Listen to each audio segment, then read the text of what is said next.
¿Qué tal? ¿Cómo están todos? Ojalá que estén pasando el mejor momento. Vamos a visualizar qué es la teoría atómica. Este es una clase que netamente es explicativa para que comprendamos la estructura de la materia que es el átomo. Muy bien, la teoría atómica. En el siglo V antes de Cristo, el filósofo griego Demócrito expresó la idea que toda materia estaba formada por muchas partículas pequeñas e indivisibles que llamó átomos, que significa indestructible o indivisible. A pesar de esta idea de Demócrito no fue aceptada por muchos de sus contemporáneos, entre ellos Platón y Aristóteles. Esta se mantuvo Las evidencias experimentales en algunas investigaciones científicas apoyaron el concepto de atomismo, lo que condujo de manera gradual a las definiciones modernas de elemento y compuesto. En 1808, un científico inglés, profesor John Dalton, formó una definición precisa de las unidades indivisibles con la que está formada la materia y le llamamos átomos. Muy bien.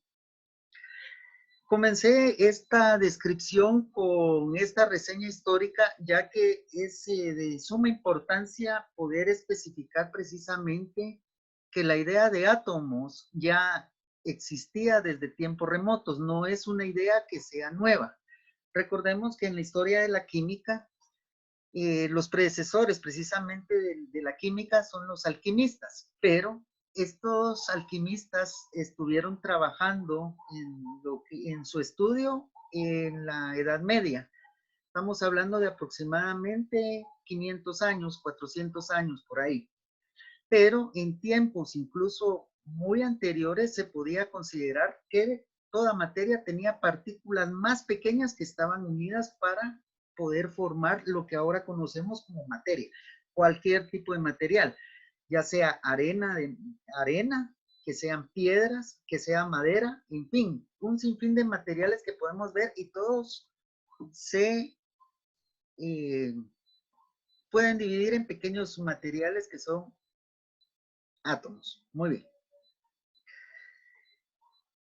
Continuamos aquí con la división que es los elementos. Están formados por partículas extremadamente pequeñas llamadas átomos. Muy bien, hago la pausa ahí, aquí tenemos el texto que podemos visualizar. Los elementos son todos aquellos materiales en los cuales solo tienen una forma de átomos. No hay ningún átomo que sea diferente a ellos. Y es que para esto es de especificar las mismas divisiones que pueda tener el átomo, ¿verdad? Sigamos con la lectura. Los compuestos están formados por átomos de más de un elemento. Por eso era la necesidad de recalcar que los elementos solo son una forma de átomos. Muy bien. Para simplificar esto, podemos ver solo con los átomos de hidrógeno, que ellos, el átomo va a presentar un electrón y un protón, como ya habíamos tenido un poco acercamiento hacia estos conceptos en clase presencial. Cabe mencionar que cada elemento tiene una cantidad determinada de electrones y de protones. Cuando el átomo es cerrado, cuando no hay ningún electrón que esté fuera de él, pues la misma cantidad de electrones hay que de protones. Menciono esto porque después tenemos otros conceptos cuando no existen electrones en el átomo y que esto ya los veremos más adelante. Muy bien. El inciso 3, una reacción química implica solo la separación, combinación o reordenamiento de los átomos. Veamos qué es lo que sucede con una reacción química. Si nosotros, un ejemplo sencillo que pudimos haber visto cuando hicimos el ejemplo de cuando hicimos el experimento en el laboratorio, nosotros pudimos ver que primero habían cambios físicos que sucedían, por lo menos había un material que se disolvía en otro, ¿verdad? Este material al disolverse producía otro elemento, otro compuesto, perdón. Entonces en aquel entonces nosotros pudimos separar usando bicarbonato y usando una base ácida. Entonces pudimos obtener CO2, o sea, dióxido de carbono, que es un equivalente a lo que nosotros exhalamos cuando respiramos. El aire puro no es un compuesto, pero cabe mencionar que este tipo de compuesto es no homogéneo, o sea, no está hecho exactamente de la misma unión de diferentes átomos. Y a esto se le llama una mezcla o una disolución. Esos son los dos términos que podemos entender cuando tenemos precisamente que expresar los materiales que son compuestos. Muy bien. En la figura 1 se muestra una presentación esquemática de las dos primeras hipótesis. Muy bien.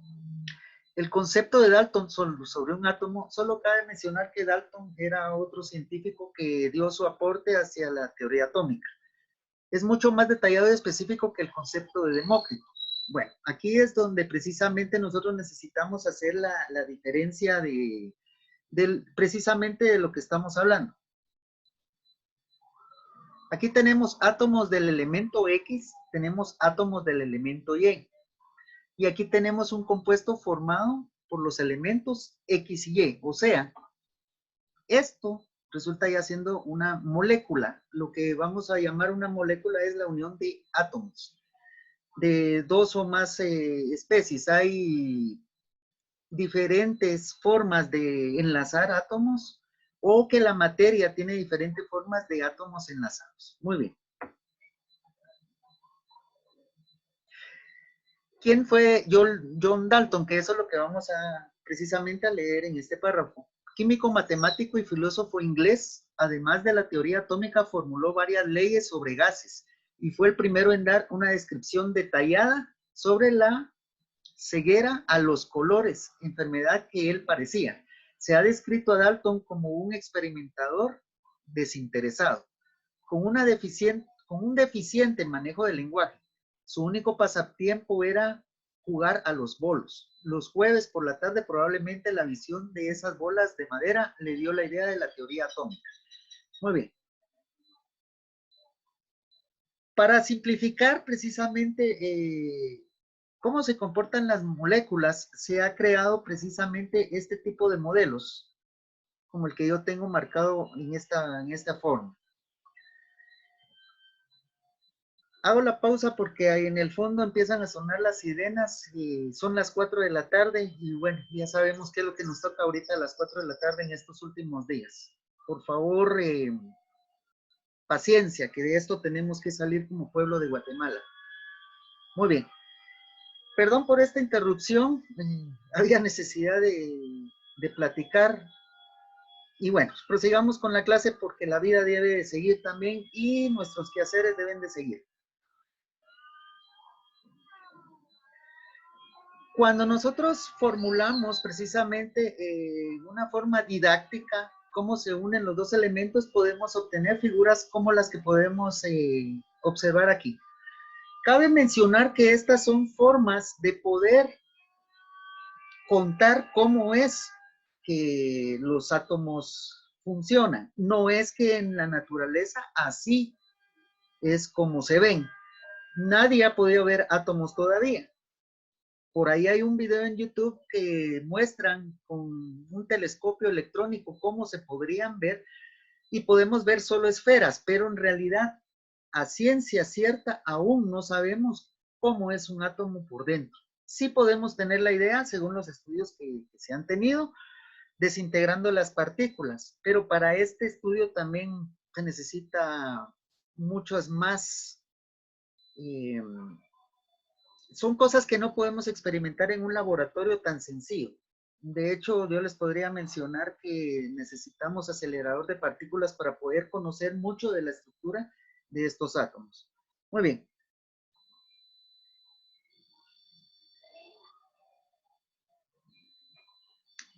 La segunda hipótesis sugiere que para formar un determinado compuesto no solamente se necesitan los átomos. Esto es una cosa muy importante. Ya vamos a ver por qué. La segunda hipótesis sugiere que para formar un determinado compuesto no solamente se necesitan los átomos de los compuestos correctos, sino que es indispensable un número específico de dichos átomos. Muy bien. Voy a hacer un pequeño ejemplo con un encendedor para que ustedes verifiquen esto precisamente. Es muy fácil demostrarlo. Vamos a cerrar un poquito la puerta para procurar que se vea bien. Aquí tenemos un encendedor. Muy bien. El fenómeno físico de la luz sucede cuando se logra ver la llama. Ahí lo que estamos viendo es una emisión de luz, pero esta emisión de luz es gracias a que los átomos están cambiando de medio en el que están. O sea, aquí precisamente en los gases que son combustibles va a haber una unión de carbono e hidrógeno. Muy bien.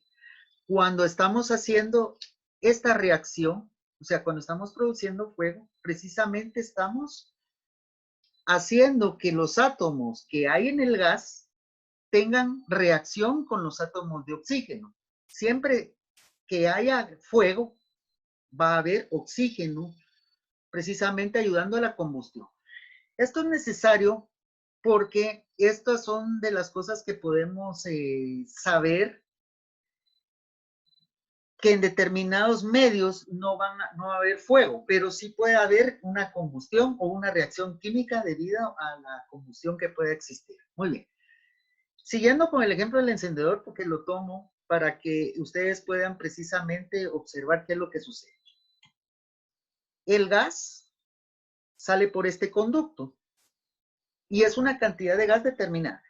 ¿Qué pasa cuando nosotros aceleramos esa reacción? Una cantidad, ahí nos menciona una cantidad adecuada de átomos. ¿Pero qué pasa si hago yo así? Se apaga.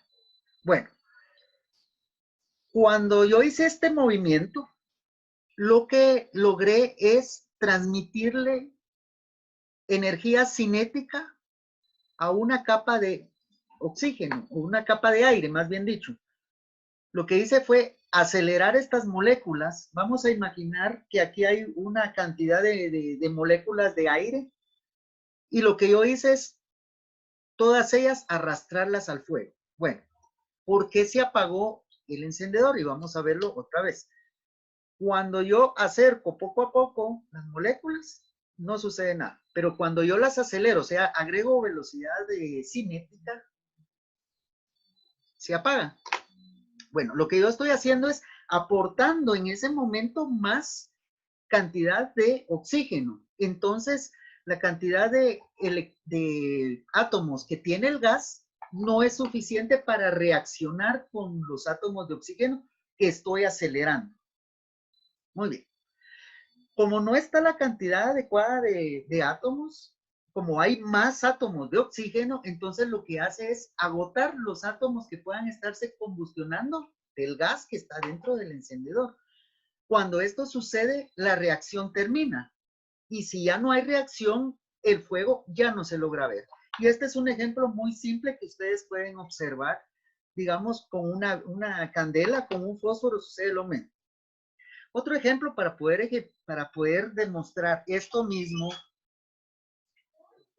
es cuando se sopla para que haya más fuego en el carbón. Cuando nosotros soplamos, van a ustedes a recordar que el objetivo de soplar precisamente es que se avive la llama. Pero lo que nosotros realmente estamos haciendo es aportando más átomos de oxígeno a esa combustión, lo que logra que haya una mayor cantidad de átomos que se estén fusionando.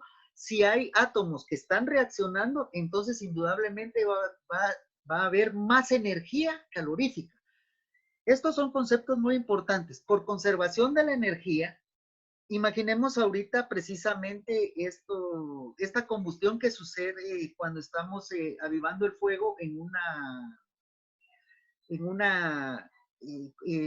con carbón, disculpen. Cuando estamos avivando el fuego con carbón, nosotros tenemos el material combustible, que en este caso sería el carbón. Él tiene muchos átomos y ya tiene la ignición suficiente para que se combustionen, ¿ya? Para que se quemen. Entonces, el oxígeno del ambiente es el único que está ayudando a que estos átomos se quemen. Entonces, podemos ver una llama muy pequeña o incluso no poder ver una llama. Pero vamos a acelerar esta reacción. Primero, aportando más átomos de oxígeno. Segundo, agregando energía cinética, porque también para que haya más calor tiene que haber alguna forma de incrementar esta energía para que pueda transformarse. Entonces, nosotros lo que hacemos es darle movimiento a estos átomos de oxígeno que están en el ambiente. Lo que estamos con ello es aportando más a la reacción, más átomos del carbón pueden reaccionar con los del oxígeno, entonces hay más reacción, por tanto hay más liberación de calor y esta liberación de calor nosotros la vamos a percibir primero porque lo vamos a utilizar para cocinar. Segundo, en el fenómeno de luz que va a observarse. Esto lo pueden notar simplemente, sean curiosos cuando hagan una carne asada y se van a dar cuenta de esto. Muy bien. ¿Qué es lo que hacemos con una vela? Pues es exactamente lo mismo. Cuando soplamos la vela, el objetivo es apagarla, pero lo que estamos nosotros es acelerando la reacción. Cuando esta cuando esta reacción se acelera, átomos ya no tienen la capacidad de unirse a la misma velocidad. De aquí hay un concepto muy importante, que cada material tiene diferente transformación térmica, o sea, hay muchos materiales que tienen una conducción de calor muy alta y otros que una conducción de calor muy baja. Cada material tiene también una velocidad a la que se puede quemar si el material es inflamable. Y esto lo pueden ver tratando, o sea, que cuando ustedes observen que se quema papel, se quema más rápido que un trozo de cartón, por ejemplo. Esto se debe a que en el papel, primero, puede haber moléculas más libres. Segundo, en el cartón puedan haber moléculas más comprimidas. Entonces, si están más comprimidas, se necesita mayor energía para poderlas separar.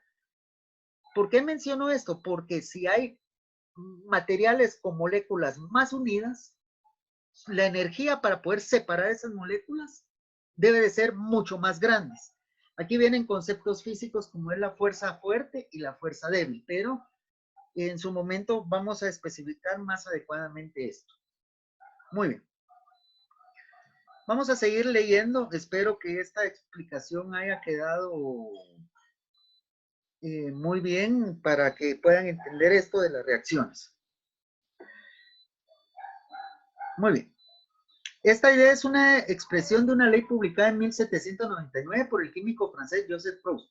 La ley de las proporciones definidas de Proust establece que muestras diferentes de un mismo compuesto siempre contienen los mismos elementos y en la misma proporción de masa. Muy bien.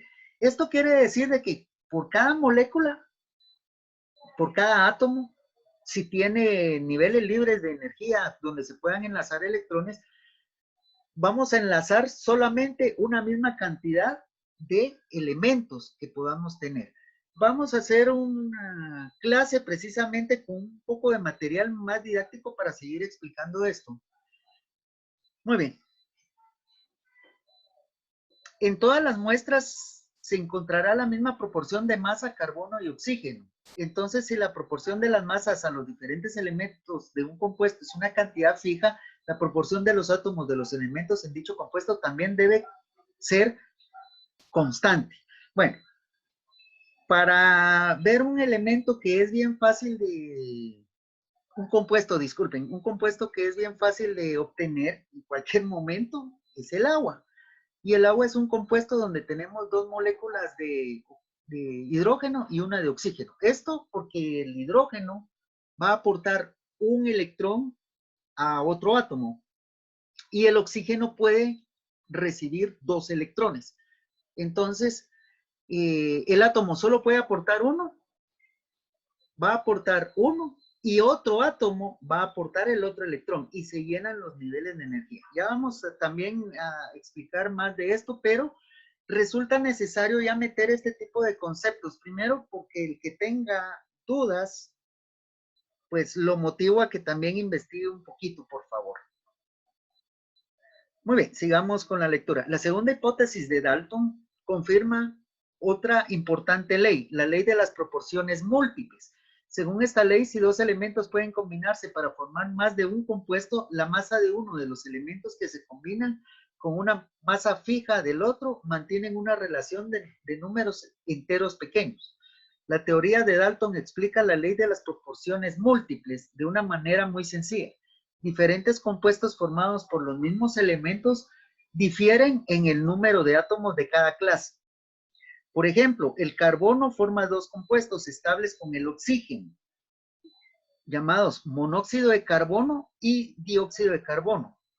Las técnicas modernas de medición indican que un átomo de carbono se combina con un átomo de oxígeno en el monóxido de carbono y con dos átomos de oxígeno en el dióxido de carbono. Bueno, voy a seguir utilizando el ejemplo del gas que está dentro del encendedor. Es algo sumamente sencillo de poder explicar. ¿Se recuerdan que en un principio yo les había mencionado que el gas que está dentro del encendedor está formado por moléculas de carbono y de hidrógeno? Esto es lo que nos permite precisamente que haya una combustión. Es un gas propano. Tiene una fórmula definida. Ahorita no lo tengo tan corto, o sea, no lo tengo a mano para mostrárselas, pero tenemos moléculas de carbono y de hidrógeno. Bueno, ¿qué es lo que va a suceder cuando hacemos acelerar la reacción, cuando empujamos átomos de oxígeno? Bueno, lo que hacemos es acelerar la reacción, pero por conservación de la materia, que es otro de los conceptos importantes, la materia no se crea ni se destruye, solo se transforma. ¿Y por qué menciono esto con voz más fuerte? Porque lo que estamos haciendo aquí es transformar la materia. La energía nosotros la estamos viendo como calor alrededor y como luz. Esa es la forma en que se está transformando la energía. ¿Qué energía? La energía química, o sea, la energía que nos pueden aportar todos estos átomos que hay dentro del gas. Muy bien. ¿Y qué es lo que obtenemos? Lamentablemente no podemos ver qué reacción hay. Primero porque los gases que van a salir son no visibles, o sea, primero son gases y no tienen color, o sea, no se pueden observar, no se pueden ver. Pero por estudios que se han hecho, sí se ha comprobado que es. ¿Qué es lo que vamos a obtener cuando estamos combustionando este líquido? Primero vamos a tener dióxido de carbono, que precisamente lo estamos hablando. Algo importante, se puede decir dióxido con B y dióxido con una D. Las dos palabras son correctas al mencionarlas, no hay ningún problema. Es parte de la nomenclatura que se pueden aceptar las dos palabras. Muy bien. Como no lo podemos ver, se sabe que está.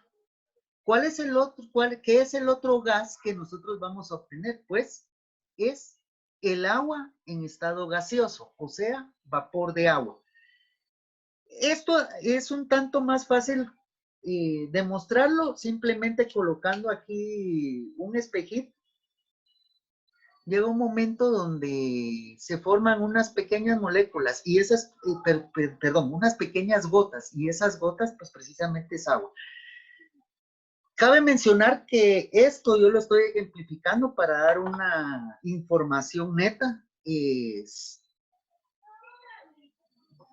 por ahí que un adulto, si ustedes quieren comprobar que un adulto esté presente también para observar lo que ustedes están realizando y evitar tener accidentes innecesarios. Entonces esto le recalco, tengan mucho cuidado también para hacerlo. muchas de las cosas se pudieran mostrar y explicarlas con algo ya en vivo, pero primero tenemos que ver la seguridad. Y recuérdense que jugar con fuego no es tarea sencilla.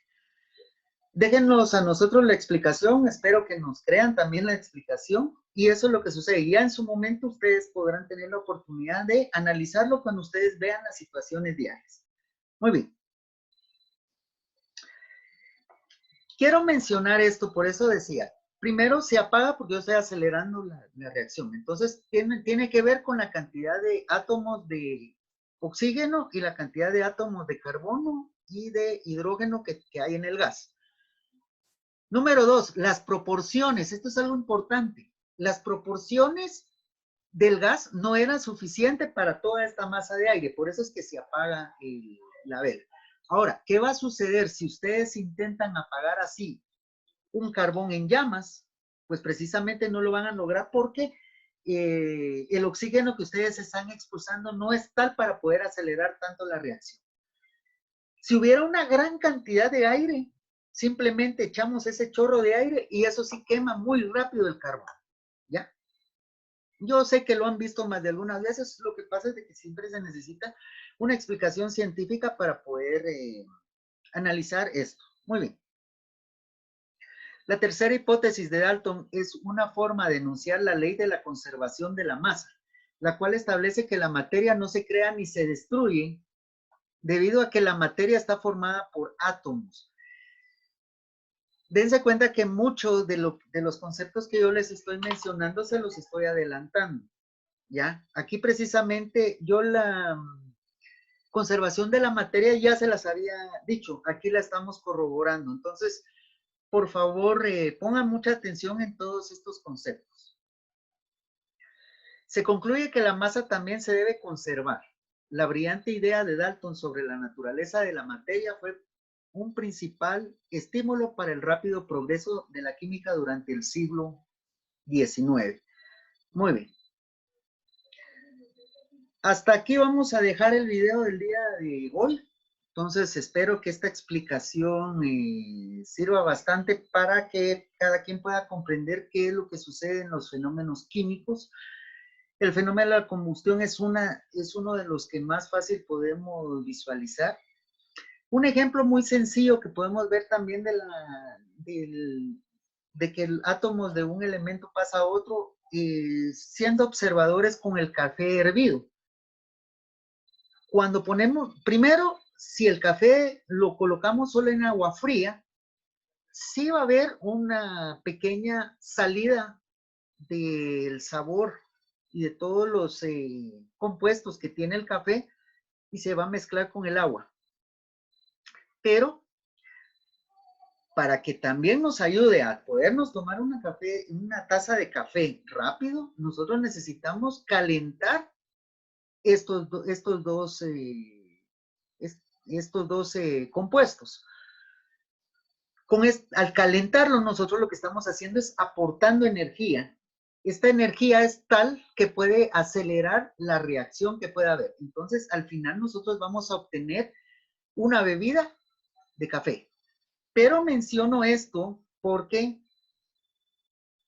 si calentamos en una cafetera, imaginémonos esto. Primero, vamos a preparar café. Segundo, vamos a prepararlo con una cafetera.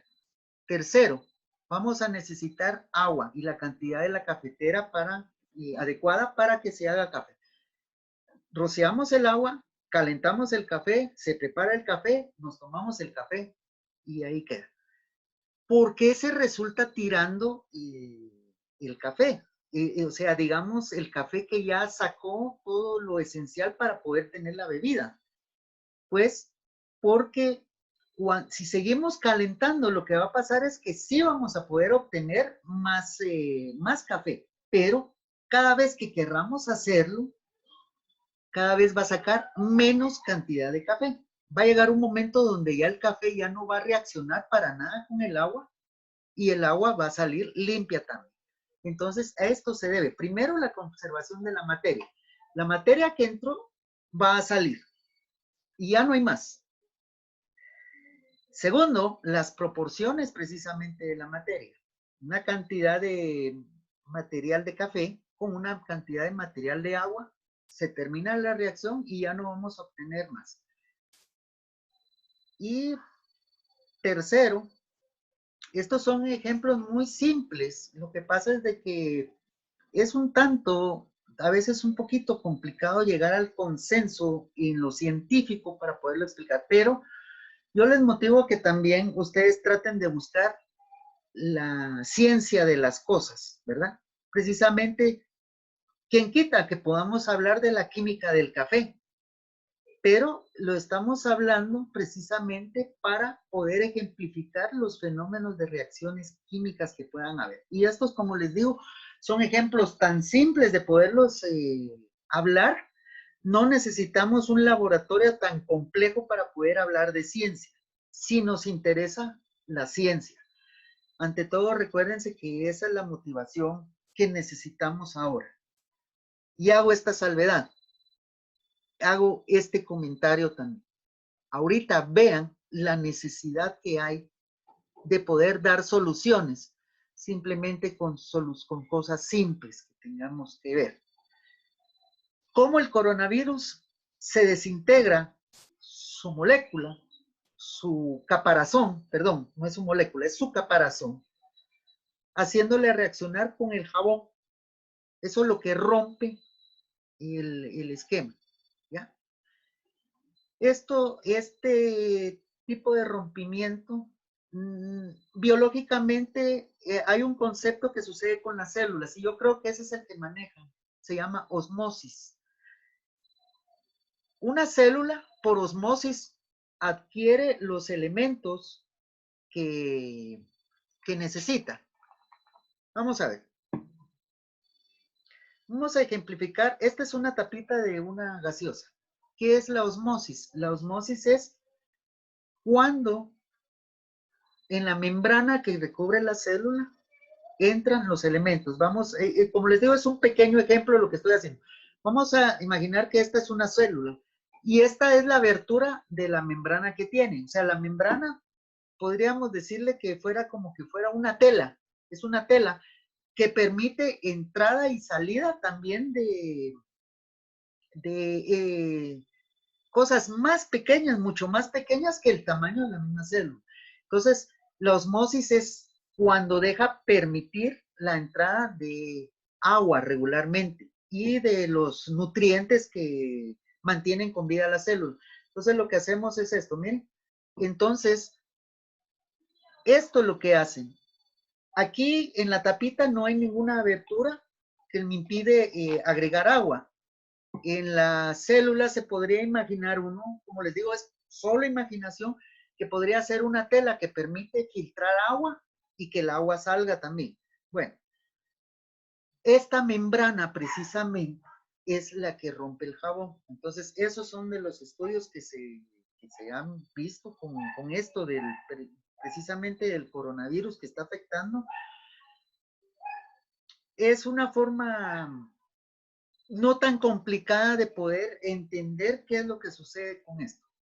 ¿Qué es lo que va a pasar también con un globo si lo rompemos? Pues todo el material que está ahí va a salir y ya no va a funcionar como globo. Eso mismo es lo que pasa con el coronavirus.